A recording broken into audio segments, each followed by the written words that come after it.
Да, вафлите в България. Всеки жив човек е опитвал поне един път вафла, независимо каква.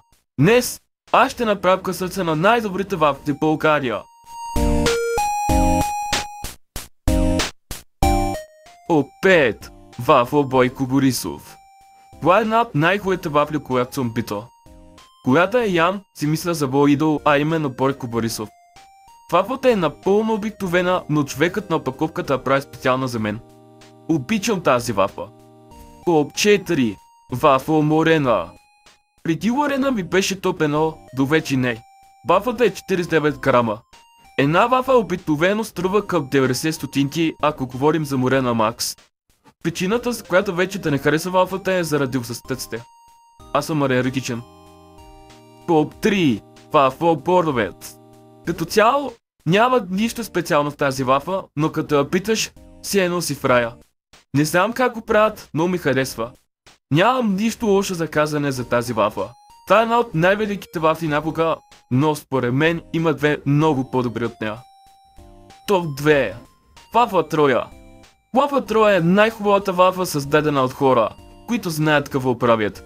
Наистина, преди вафлата беше доста по-добра. Моите очи и сега е на топ ниво.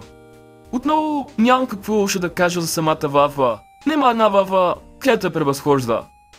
Топ 1. Вафла Дончо. Да, чухте правилно.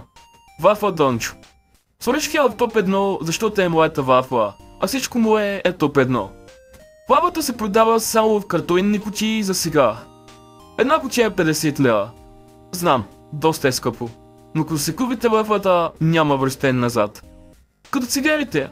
Всъщност, защо обяснявам аз? Латроп направи специална реклама за вафлата. Вафла Дончо. Само най-вкусното. Няма друга вафла като тази.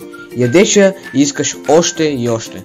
И това тотално не е защото сме сложили притъстяващи субстанции в шоколада.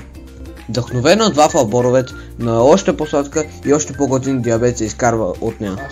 Намерете сега само на wafladoncho.bg и черния пазар на Разлоки, Гватемала.